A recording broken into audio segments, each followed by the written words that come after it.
Hello students, myself Bhupen Singh, Associate Professor, Department of Mechanical Engineering, रातीवड़ campus. जैसा हम last class तक पढ़ते आ रहे हैं टाइप्स ऑफ वेल्डिंग्स, ठीक है, जिसमें हमने TIG welding, submerged arc welding, MIG welding, pressure welding, ये सब चीज़ पढ़ी।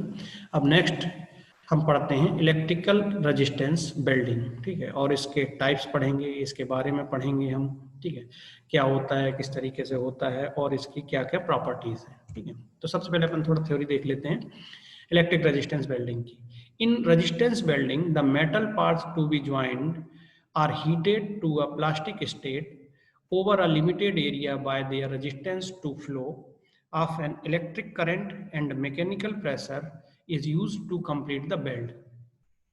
इसका मतलब ये है कि इसमें क्या होता है कि हम जो जॉब पीस होता है उनको दो इलेक्ट्रोड के बीच में फिक्स करते हैं, उसके बाद में फिर उसमें हम जो करंट होती है वो फ्लो होती है, तो उसके कारण जो एरिया ऑफ कांटेक्ट रहता है वहाँ रेजिस्टेंस के कारण हीट डेवलप होती है, और वो हीट डेवलप होती है तो उसके कारण हम वहाँ पर प्लास्टिक डिफॉर्मेशन तक वो मटेरियल आ जाता है। इसके बाद में फिर हम क्या करते हैं, ऊपर से उसमें प्रेशर लगाते हैं, मैकेनिकल प्रेशर लगाते हैं, तो वो फिर उसके बाद में उन दोनों मेटल पार्ट्स को ज्वाइन कर देता है। यहाँ पर स्पार्किंग नहीं होती, या फिर अपन ये बोलें कि वहाँ पर हमको आर्क नहीं दिखता है, जैसा कि हम आर्क वेल्डिंग में देखते हैं, तो यहाँ पर आर्क नहीं दिखता है हमको, ठीक है। सिंपल वहां पर रेजिस्टेंस के कारण हीट डेवलप हुई, हीट डेवलप होने के बाद में प्लास्टिक डिफॉर्मेशन तक आया, प्लास्टिक डिफॉर्मेशन तक आने के बाद में वो हमने प्रेशर अप्लाई कर दिया, तो वो दोनों आपस में ज्वाइंट हो गए।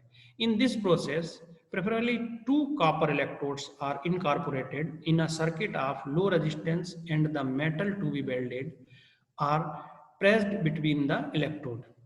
इस प्रोसेस में अपन, जैसा मैंने आपको बताया कि इसमें कॉपर के ही इलेक्ट्रोड लिए जाते हैं दो, ठीक है। उन दोनों इलेक्ट्रोड के बीच में अपन मेटल को, जो भी मेटल को आप वेल्ड करना है या जॉब पीस को जो अपन को रखना है, उन दोनों को अपन उसके बीच में रखते हैं, और फिर उसके बाद में जो सर्किट कंप्लीट हो जाता है तो फिर वहां से अपन करंट फ्लो करते हैं। करंट फ्लो करने के बाद में हीट डेवलप होती है, हीट डेवलप होने के बाद प्लास्टिक डिफॉर्मेशन तक आता है। प्लास्टिक डिफॉर्मेशन पर आने पर अपन उस पर प्रेस्ड कर देते हैं, प्रेशर लगा देते हैं, प्रेशर अप्लाई कर देते हैं, तो फिर वहां पर वो ज्वाइनिंग हो जाता है। The circuit is thus completed and the electrical resistance at the joint of the metals to be welded is so high in comparison with the rest of the circuit that if the current is heavy enough, the highest temperature will be produced directly at the joint. क्या होता है, जब हम दोनों part को join करते हैं तो वहां पर रेजिस्टेंस के कारण हम करंट फ्लो कर रहे हैं, ठीक है। तो वो जो करंट फ्लो हम करते हैं तो वहां पर उस पर्टिकुलर पोर्शन पर हीट डेवलप होती है रेजिस्टेंस के कारण, ठीक है। और जो हीट डेवलप हो रही है तो उसके कारण वहां पर टेम्परेचर इंक्रीज होता है। जैसे जैसे करके टेम्परेचर इंक्रीज होता जाता है, वो जो सरफेस है वो सरफेस प्लास्टिक डिफॉर्मेशन की तरफ बढ़ती जाती है, और जब प्लास्टिक डिफॉर्मेशन हो जाता है उसका, तो फिर उसके बाद में हम उस पर प्रेशर अप्लाई कर देते हैं, ठीक है। प्रेशर अप्लाई करते हैं तो दोनों ज्वाइंट आपस में मर्ज हो जाते हैं, ठीक। तो वो वहां पर अपना जो वेल्डिंग की प्रोसेस है वो वेल्डिंग की प्रोसेस अपन कंप्लीट कर देते हैं। The heat generated in the weld may be expressed by H equals to I square RT। ये फार्मूला है, जो हीट जनरेट हो रही है वहां पर स्पार्किंग के कारण, स्पार्किंग और अपन ये बोला रेजिस्टेंस के कारण जो हीट डेवलप हो रही है, वो हीट का फार्मूला है I स्क्वायर RT। यहाँ H हाई हीट है, I करंट है, R resistance of the assembly है, T टाइम ड्यूरेशन है, ठीक है। जितनी देर आप करंट का फ्लो करते हो वो टाइम ड्यूरेशन है यहाँ पर, ठीक है। That is the heat developed by the current is in proportional to the electrical resistance of the joint. जैसा इलेक्ट्रिकल वो रेजिस्टेंस होगा उसके हिसाब से वहां करंट फ्लो होगी, उसके हिसाब से वहां पर हीट डेवलप होगी, और जब हीट डेवलप होगी तो वो प्रोसेस जो अपन देख रहे हैं इलेक्ट्रिकल रेजिस्टेंस की, वो चीज फॉलो होती जाएगी वहां पर और कंप्लीट हो जाएगी। ये इसका सिस्टमेटिक डायग्राम है, जिसमें जैसा अपन ने पहले आर्क वेल्डिंग में देखा हुआ था, ठीक है, कि एक ट्रांसफार्मर रहता है, फिर उसके बाद उसमें primary coil, secondary coil, binding भी बोलते हैं उसको, ठीक है। फिर उसके बाद में वहाँ पर आप एक आर्म पर इलेक्ट्रोड लगाते हो, दूसरे को जॉब पीस से फिक्स करते हो और फिर कनेक्ट करते हो। फिर उसके बाद में अपन दोनों को सर्किट कंप्लीट करते हैं, स्पार्क होती है, आर्क वर्क डेवलप होता है, फिर हीट डेवलप होती है। फिर उसके बाद में वहाँ पर जो हम देखते हैं कि जो हमारा बिल्डिंग है वो प्रोसेस हो जाती है। सेम टू सेम चीज यहाँ पर होती है, बस अंतर इतना होता है कि यहाँ पर आर्क वाली चीज वो नहीं है, प्लस हमको बार बार टच करने की जरूरत नहीं है। यहाँ पर क्या होती है, दो आपको आर्म दिख रही हैं, एक मोबाइल आर्म है, दूसरी फिक्स्ड आर्म है, ठीक है। ये एक फ्रेम पर फिक्स रहता है और फिर इसके बाद में क्या करते हैं हम, इन दोनों के बीच में ये दोनों जो हैं ये कॉपर इलेक्ट्रोड है, ठीक है, जो दिख रहे हैं ये दोनों कॉपर इलेक्ट्रोड है। इसके बीच में अपन जॉब पीस को फिक्स कर देते हैं, दोनों पोर्शन, ठीक है ना, एक और एक, दो, जिनको अपन को बेल्ट करना है। इसमें इतना पोर्शन जॉब पीस का दोनों का, ये दोनों अलग अलग है, ठीक है ना, ये दोनों जॉब पीस का इतना पोर्शन अलग है, ये कनेक्ट नहीं है। तो जो सरफेस कांटेक्ट में आएगी केवल उतना ही जगह पर वेल्डिंग होती है, ठीक है, क्योंकि यहीं रेजिस्टेंस डेवलप होगा और यहीं पर हीट डेवलप हो जाएगी करंट फ्लो होने के कारण, और फिर इसके बाद में यहीं वो प्लास्टिक डिफॉर्मेशन तक आएगा और आपस में ज्वाइंट हो जाएगा। अब ये ज्वाइंट की प्रोसेस कैसी है, अपन ने यहाँ से करंट फ्लो करवाया, जो भी करंट आपने लिया वो करंट अपन ने यहाँ पर फ्लो करवाया। फ्लो करवाने के बाद में इसको आपने थोड़ी देर के लिए जो ड्यूरेशन है उस ड्यूरेशन के लिए इसको छोड़ा, और फिर उसके बाद में जब यहाँ पर हीट डेवलप हो जाएगी तो फिर इसके बाद अपन यहाँ से प्रेशर अप्लाई करते हैं, मैनुअली करते हैं, मैकेनिकली करते हैं इसमें, ठीक है, प्रेशर अप्लाई करते हैं। एक आर्म इसकी फिक्स्ड होती है और दूसरी आर्म इसकी मोबाइल होती है, ये ऊपर की तरफ जाएगी, ठीक है। ये इसलिए मोबाइल रहती है कि अपन को जॉब पीस की थिकनेस नहीं पता है कितनी अपन को थिकनेस है, तो उसके हिसाब से इसको अपन को जॉब पीस को फिक्स करने के लिए अपन को ये वाली आर्म को ऊपर नीचे मूव करवाना रहता है, और फिर इसके हिसाब से ये अपन यहाँ पर जो भी मटेरियल आप यहाँ पर लगा रहे हैं उसके बाद इसको नीचे किया, नीचे करने के बाद में अपन ने इसको फिक्स कर दिया। फिक्स करने के बाद में पहले तो अपन ने फिक्स कर दिया हीट डेवलप होने के लिए, ठीक है। यहाँ अपन शुरुआत में प्रेशर अप्लाई नहीं करेंगे, करंट फ्लो कराएंगे, यहाँ पर हीट डेवलप होगी, फिर उसके बाद में जब ये प्लास्टिक डिफॉर्मेशन तक आ जाता है, ठीक है, फिर हम यहाँ से प्रेशर अप्लाई करते हैं, ठीक है। तो ये इसका रेजिस्टेंस वेल्डिंग का डायग्राम है। अब इसके कुछ अपन इंपॉर्टेंट पॉइंट्स देख लेते हैं, ठीक है ना। Important points of resistance welding, the voltage range from 4 to 12 volt, voltage की जो रेंज है वो 4 से 12 वोल्ट तक ही है, ठीक है, ये वेल्डिंग करने वाला वोल्टेज है, ठीक है ना। फिर the supply voltage either 120 volt और 240 वोल्ट। सप्लाई वोल्टेज वो जो आप देख रहे हो एसी, पिछले डायग्राम में आपने देखा था कि एसी पावर सप्लाई, ठीक है, तो वहां पर जो सप्लाई वोल्टेज है वो 120 to 240 है, इसको रिड्यूस करके हम करते हैं 4 to 12 पर अपन इसका वेल्डिंग की प्रोसेस करवाते हैं। Variation of voltage is totally depends upon the composition, area, thickness of the metal being welded. जो मेटल सीट या आप जॉब पीस आप ले रहे हो, ठीक है, उसकी जो थिकनेस है, एरिया है, ठीक है, और कंपोजिशन है, उसके हिसाब से ही अपन वोल्टेज का वेरिएशन फिक्स करते हैं, ठीक है। रहता वो 4 to 12 वोल्ट है। The range of power supply from 6 to 18 kilowatt पर सेंटीमीटर स्क्वायर। ये वो हीट है जो डेवलप हो रही है कहाँ पर, उन दोनों जो जॉब पीस है उन दोनों को अपन ने जब ज्वाइंट किया है उसमें जो एरिया है उस पर सेंटीमीटर स्क्वायर एरिया पर इतनी हीट डेवलप होती है 6 to 18 किलोवाट। ये डिपेंड करती है जो आप वोल्टेज और जो करंट आप फ्लो करवा रहे हो उसके हिसाब से, ठीक है। तो अपन वहां पर अगर देखें तो आई स्क्वायर आर टी जो है वो यही चीज आ जाती है वहां पर, ठीक है।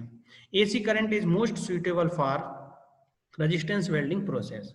इसमें अपन क्या है, जो एसी करंट है वही उसका यूज करते हैं रेजिस्टेंस वेल्डिंग की प्रोसेस को कंप्लीट करने के लिए, ठीक है। जैसे अपन ने कुछ मशीन देखी थी उसमें डीसी करंट भी है, एसी करंट भी है, दोनों अपन यूज कर सकते हैं। इसमें एसी मोस्ट सुइटेबल होती है, ठीक है। Both current and voltage regulators are used in the process.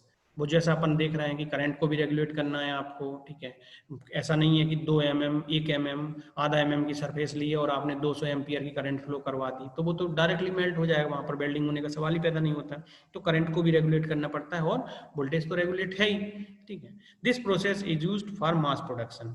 ये मास प्रोडक्शन, जहां पर इंडस्ट्री में मास प्रोडक्शन होता है, ठीक है। मास प्रोडक्शन का मतलब होता है कि जैसे एक ही सेम पीस जॉब का और वो लाखों की क्वांटिटी में आप उसको बना रहे हो, तो वो मास प्रोडक्शन होता है। तो वहां पर इस मशीन का यूज करते हैं। सब चीज फिक्स है, करंट भी फिक्स कर दी, वोल्टेज भी फिक्स कर दी, आपको मटेरियल भी पता है कौन से मटेरियल को आपको वेल्ड करना है और क्या उसकी स्ट्रेंथ है, थिकनेस है, जो प्रॉपर्टीज हैं वो अपन को पता है, ठीक है। लाओ दोनों को अपन ने वहां पर लगाया, वेल्डिंग हुई, हटाया, दूसरा लगाया, तो ये मास प्रोडक्शन कहलाता है। अब कुछ इंपॉर्टेंट पॉइंट्स हैं इसके, ठीक है। The process can be used for the metal sheet from 0.5 to 3.2 millimetre thick, ठीक है। तो इसका मतलब है कि रेजिस्टेंस वेल्डिंग के लिए आपको मेटल शीट की थिकनेस को पहले से ही फिक्स कर दिया गया है कि 0.5 to 3.2 मिलीमीटर जो थिकनेस रहेगी उसके लिए ही अपन को रेजिस्टेंस वेल्डिंग यूज करना है, ठीक है। Also used for tubing and steel pipe welding. Steel pipe का जो वेल्डिंग होता है अपन बहुत देखते हैं, मार्केट में भी देखते हैं और घरों में भी देखते हैं अपन, ठीक है। जैसे रेलिंग लगी हुई रहती है स्टील पाइप की, ठीक है, उसमें अपन वेल्डिंग देखते हैं।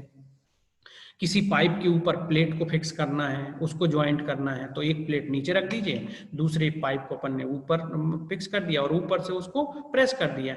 अब वो जितना एरिया आप कांटेक्ट उस प्लेट के ऊपर आएगा वो वहां पर हीट जनरेट करेगा और वही वेल्ड हो जाएगा वहां से, ठीक है। तो इस तरीके का काम इसमें बड़ी आसानी से हो जाता है। अब अगर यही चीज अपन जैसे आर्क वेल्डिंग में करते हैं तो बार बार या तो जॉब पीस को घुमाना पड़ेगा या फिर आपको जो वेल्डर है वो वेल्डर उसके चारों तरफ घूमेगा, ठीक है। तो वो उस चीजों से ये सब चीजें हट जाती हैं और सिंपल सा है कि आप ऊपर से उसको फिक्स कर दो और प्रेशर डालते जाओ, जैसे ही उसमें प्लास्टिक डिफॉर्मेशन तक आएगा आप प्रेस कर दीजिए तो वो वहां पर बेल्ड हो जाएगा, ठीक है। Medium and high resistance metals like steel, stainless steel, molten metal and silicon bronze are easily to weld.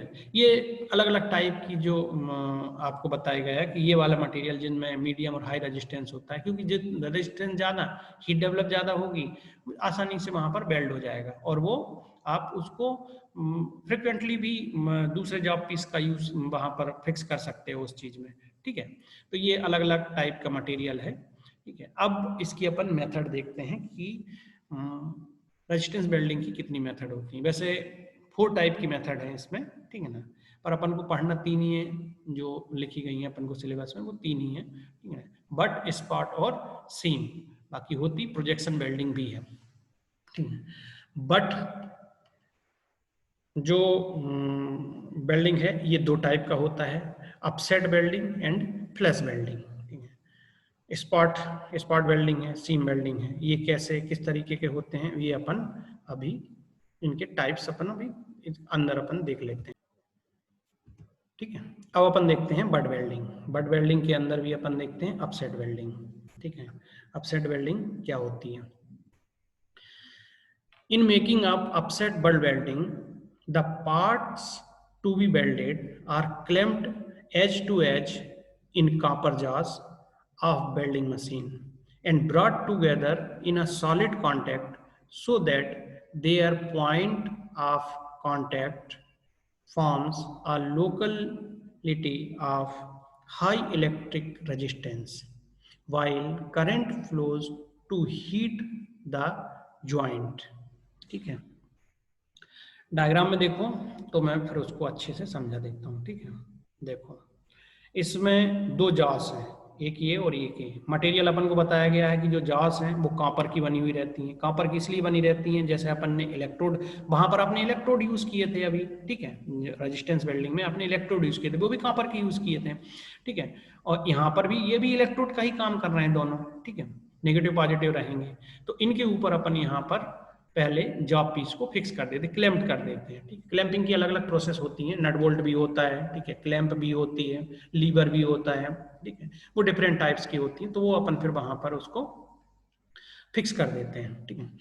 अब इसके बाद में क्या करते हैं कि इन दोनों को ज्वाइंट पार्ट को पहले अपन दोनों को ज्वाइंट कर देते हैं, ठीक है ना। ये आपने ज्वाइंट कर दिया इन दोनों को, ज्वाइंट करने के बाद ये वर्क पीस है दोनों जो दिख रहे हैं, ठीक है ना, ज्वाइंट हो गया यहाँ पर। अब अपन इसमें करंट फ्लो करते हैं, तो ये जो इसका दोनों का एरिया है, जैसे अब यहाँ पर अगर देखें ये बार भी हो सकती है या सिलेंड्रिकल बार भी हो सकती है, और स्क्वायर या रेक्टेंगुलर बार भी हो सकती है दोनों जॉब पीस। तो यहाँ पर ये जो ज्वाइंट है, यहाँ जो एरिया है, एरिया ऑफ कॉन्टैक्ट है, वहां पर हाई रेजिस्टेंस के कारण हीट डेवलप होती है, करंट फ्लो होती है, हीट डेवलप होती है, ये सर्किट कंप्लीट हो जाता है यहाँ से। फिर इसके बाद में at this point the pressure applied upsets और फोर्स द पार्ट्स टुगेदर, ठीक है ना। फोर्जिंग की जो प्रोसेस होती है वो सेम चीज है कि अपन ने गर्म कर दिया यहाँ पर, जब ये प्लास्टिक डिफॉर्मेशन पे आ गए तो अपन ने इस पर प्रेशर अप्लाई कर दिया, प्रेशर अप्लाई कर दिया तो वो दोनों फोर्ज हो जाएंगे, वो दोनों कनेक्ट हो जाएंगे, जुड़ जाएंगे उस चीज में, ठीक है। Upset butt welding is used principally on non ferrous materials for welding bars, rods, wire, tubing, formed parts, ठीक है ना। तो ये अलग अलग टाइप की जो अपन, जैसे अपन ने देखा है, तो ये टाइप्स होते हैं पार्ट्स के, ठीक है, जिस तरीके का आपको यूज करना है। सिंपल प्लेट तो आपने देख ली कि जो सीट होती है वो तो अपन इलेक्ट्रिकल रेजिस्टेंस वेल्डिंग में अपन देख लेते हैं, कर देते हैं, जो यूनिवर्सल मशीन है इसकी, ठीक है। ये स्पेशल टाइप की मशीन है, तो इसमें अपन जो इसमें ज्वाइंट करते हैं, तो यहाँ पर आप ये पर्टिकुलर पार्ट्स को अपन ज्वाइंट कर सकते हैं, ठीक है। प्रोसेस सब की सेम होती है।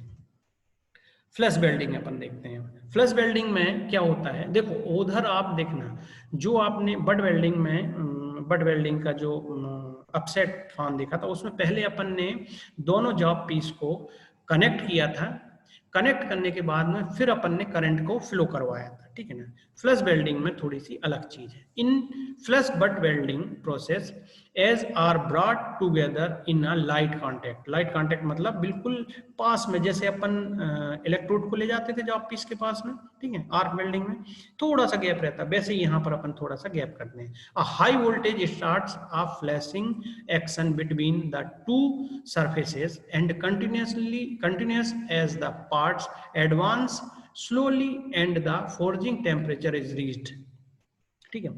बिल्कुल पास में लाते हैं तो उसके कारण क्या होता है, वहां पर सर्किट कंप्लीट सा होने लगता है, ठीक है। तो वोल्टेज के कारण वहां पर क्या होता है कि वो जो आर्क है, आर्क जैसी चीज डेवलप होती है वहां पर, ठीक है। तो वो फिर धीरे धीरे करके क्या होता है कि वो उस पर्टिकुलर सरफेस के जो टेम्परेचर है, उस टेम्परेचर को वो क्या करता है कि रिसीव करने लगता है, ठीक है, जॉब पीस का, जहां पर अपन को वेल्डिंग करना है उसमें, ठीक है। Due to flash, the impurities force out from the front surface. अब जब फ्लैशिंग होती है वहां पर, ठीक, चिंगारी पड़ती है वहां पर, तो उसके कारण क्या है, अगर इस सरफेस को ये साफ नहीं है तो वो क्या करेगा कि उस चीज को वहां पर जो उसमें इम्प्योरिटीज लगी होंगी, वो इम्प्योरिटीज बाहर हट जाती है, निकल जाती है, तो अब सरफेस क्लीन हो जाती है। In this method first current flow then come in light contact. जो अपन बट वेल्डिंग में करते हैं कि पहले अपन वहां पर जॉब पीस को ज्वाइन करते हैं, फिर करंट फ्लो करवाते हैं। फ्लश वेल्डिंग में पहले करंट फ्लो करवाते हैं, फिर इन दोनों पीस को अपन कांटेक्ट में लाते हैं ताकि वहां फ्लैशिंग होने लगे। This welding method is used for steel, ferrous alloys and many different materials and combinations of them, ठीक है। अदर दूसरे मटेरियल भी हैं जिनके कॉम्बिनेशन के साथ में इस पर्टिकुलर वेल्डिंग प्रोसेस का यूज करते हैं। लेड, टिन, जिंक, कामा लगाना भूल गया हूं, ठीक है, antimony, bismuth and their alloys, copper alloys, in which these metals are present in large percentage cannot be flush but welded, ठीक है ना। ये जो मटेरियल्स हैं जिनका परसेंटेज ज्यादा होता है, ठीक है, इनके एलॉय में या कॉपर एलॉय में, ठीक है, तो वहां उस पर्टिकुलर मटेरियल के लिए ये वाली मशीन अपन यूज नहीं कर सकते हैं, ठीक है। तो जो फेरस एलॉय होते हैं स्टील के, उनके लिए ये मशीन परफेक्ट होती है। स्पॉट वेल्डिंग क्या होती है? स्पॉट वेल्डिंग जैसा इसका नाम है वैसे इस तरीके से अपन इसको समझ लेते हैं। Spot welding is employed to join overlapping strip sheets और plates of metal at small areas, ठीक है। जो एक दूसरे के ऊपर लैप वेल्डिंग जिसको अपन बोलते हैं, लैप जॉइंट जिसको अपन बोलते हैं, तो ओवरलैपिंग है, जैसे अपन देखते आ रहे हैं पीछे रेजिस्टेंस में भी अपन ने देखा, ठीक है। तो उसमें जो आपको ज्वाइंट करवाना है तो उसके सरफेस पर ये स्पॉट के तौर पे वेल्डिंग करता है। अब वो कैसे करता है देखिए, the pieces are assembled and placed between two electrodes, ठीक है, which must possess high electrical and thermal conductivity and retain the required strength at high temperature, ठीक है ना। जिनको आपको वेल्ड करना है उनको पहले अपन दोनों के बीच में अपन उसको फिक्स कर देते हैं, और थर्मल कंडक्टिविटी और हाई इलेक्ट्रिकल रेजिस्टेंस के कारण ये वहां पर वेल्डिंग होती है। When the current is turned on, the pieces are heated at their areas of contact to a welding temperature, ठीक है। जो नाइफ एज इसमें आपने कांटेक्ट रखवा मतलब इलेक्ट्रोड रखे हुए हैं, ठीक है, तो वो उस पर्टिकुलर उतनी ही जगह पर वो, क्योंकि इसमें सरफेस एरिया ज्यादा नहीं है, तो वो उतनी ही जगह पर उसको हीट करेगा, ठीक है। और हीट करने के बाद में अपन उस पर, जब वो प्लास्टिक डिफॉर्मेशन तक आ जाता है तो फिर उसके बाद में अपन उस पर मैकेनिकल प्रेशर अप्लाई कर देते हैं। And with the aid of mechanical pressure the electrodes are forced against the metal to be welded, ठीक है। तो जब जैसे ही आप प्रेशर अप्लाई करते हैं, जैसे आपको लीवर यहाँ पर दिख रहे हैं, ठीक है ना, ये लीवर है यहाँ पर, ठीक है, तो ये इनसे अपन जैसे ही इसको अप्लाई करते हैं तो फोर्स अप्लाई करते हैं, तो फिर ये इस पर्टिकुलर जगह पर इसमें वेल्डिंग हो जाती है। और इसी में देखो, इसी में अपन आगे बढ़ाते जाएंगे इसको, और फिर इस सरफेस को आगे बढ़ा दीजिए, शिफ्ट कर दीजिए, तो ऐसे स्पॉट निकलते जाते हैं, इसलिए इसको स्पॉट वेल्डिंग अपन बोलते हैं, ठीक है। इसमें ये इलेक्ट्रोड है, ठीक है, ये दोनों इलेक्ट्रोड हैं, ये बर्क वेल्डिंग है, यहाँ पर जो बर्क वेल्डिंग हो रही वो है, ठीक है, और ये क्लैंपिंग किया हुआ है यहाँ पर इसको, ठीक है। This may be used to weld steel and other metal parts up to a total thickness of 12 mm। ये रेजिस्टेंस वेल्डिंग में भी एक फिक्स है जो आपको थिकनेस दी गई थी, वैसे ही इसमें है स्पॉट वेल्डिंग 12 mm थिकनेस तक का जो जॉब पीस होता है उसको ये वेल्ड कर सकता है। Practically all combination of ductile materials, ठीक है, and alloys can be spot welded, ठीक है। डक्टाइल मटेरियल जितने होंगे वो सारे इस प्रोसेस से हम उसको कर सकते हैं, ठीक है। Spot welding machine are made in capacity from 10 to 150 kilowatt ampere, ठीक है। ये पावर होती है, कितनी पावर वो दे रहा है उसको, ठीक है। अब अपन नेक्स्ट क्लास में क्या करेंगे कि स्पॉट वेल्डिंग, ये टाइप्स तो इसके रेजिस्टेंस वेल्डिंग के हो गए, अब जो रिमेनिंग टाइप्स हैं वो करेंगे, और जो वेल्डिंग डिफेक्ट है इसका लास्ट यूनिट है वो अपन करेंगे, ठीक है। चलिए, ओके, थैंक यू।